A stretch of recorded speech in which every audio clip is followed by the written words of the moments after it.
All right, Drake Riggs here with Corey Anderson, who is taking on Ryan Bader at Bellator 268 this Saturday night. Corey, man, are you surprised that this fight didn't happen sooner? You were just talking there a little bit about how, you guys have been around for a while, same organizations and everything, but are you surprised that it's happening now or thought it would have happened sooner?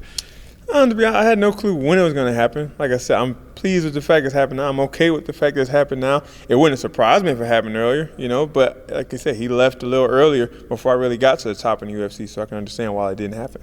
Definitely, and in his last fight, he got redemption against Lyoto Machida. Just curious, did you have any takeaways from that fight? I mean, a lot of people maybe expected it, but just what did you make of that performance from him? I mean, kind of like you said, I expected it. Well, for what he did when he finally got the takedown, we expected what I expected he would do early, but it took him a little longer. I think he was a little timid, scared of running in and getting caught with that left hand again. But other than that, after he got the takedown, the fight went exactly how we expected it to.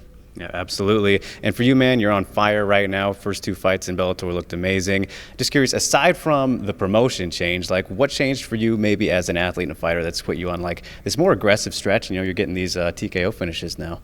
It was more just a mindset. Like I've said a million times, I'll say it again. The most important thing is fighting is your mindset.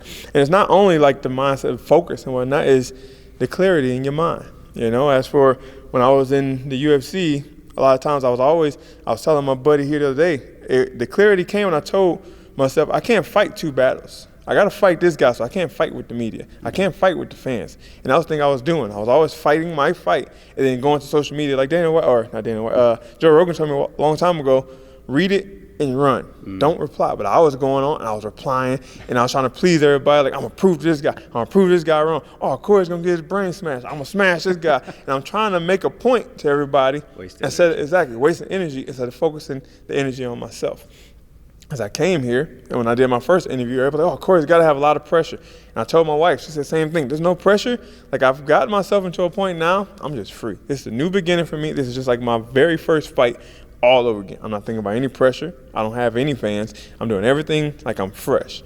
So I'm going out there to show my worth. And I did that. And now it's just keeping that same mindset every fight to where I let the fans talk. We let the media talk. That's your job. That's your job. That's what the fans are getting. They come here to talk. That's how we keep our jobs going. If they're not talking, we're not doing our jobs right. And I just love it. And I just go out there and be me. And doing that in the last two fights has brought out this exciting ground and pound that everybody's growing to love. Absolutely, man. And with all that in mind, is there a maybe specific mentality change for when you're going in against, a fellow really talented wrestler like Ryan Bader is? I mean, the mentality, like I said, just be myself. That's it. Like my coaches tell me every time we talk, bro, you had a great sparring. That was a tough sparring. You weren't yourself today. But the one main thing Mark Henry always says, Corey, if you be yourself, you hear him in the corner, and if the rounds get late, third and fourth round, a couple more rounds left, continue to be yourself. This is nothing. Be the Corey we know, and this is nothing. And that's it. Just keeping myself, no pressure. Just be yourself. Have fun. Do the movement. Do what you do every day, a million times your whole life. Just don't overthink it, and the rest will happen. Be water, my friend. Be water. There you go. So, Corey, you fought so many great guys in your career, and as we've mentioned, you're going to take on another one in Ryan Bader. But so far, out of everyone you've fought, who stands out, maybe as the toughest opponent you've ever fought? I say it all the time, my most impressive, my favorite fight is the Glover Teixeira. And I think that was probably the toughest fight, because most guys I fight, I say it all the time, I fight guys to break guys. I don't fight just to win. I don't fight to come out and say, oh, split decision. I want to dominate to where, in fact, you go back and say, if I fought him again, that the same thing was going to happen. 9 times out of 10, 9 times I'm going to win. And even probably the 10. You might catch me, but 9 times I'm going to beat you. But when I fought Glover, and I say all the time, I remember, I usually look at people in the third round, and they get up there and just like, the last fight, he asked my coach, said, look at him. So one more takedown, fight's over.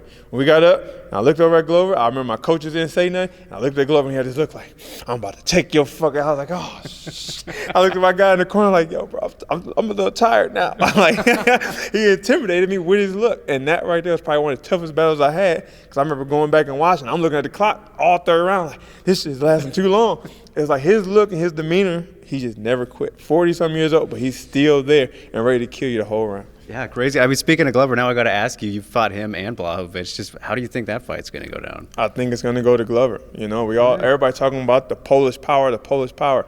Yeah, but Glover has heart. And we all seen Glover get clipped. I dropped him. Machida dropped him. Everybody he's fought has dropped him. All the way up to my buddy, 85-pounder Carver dropped him.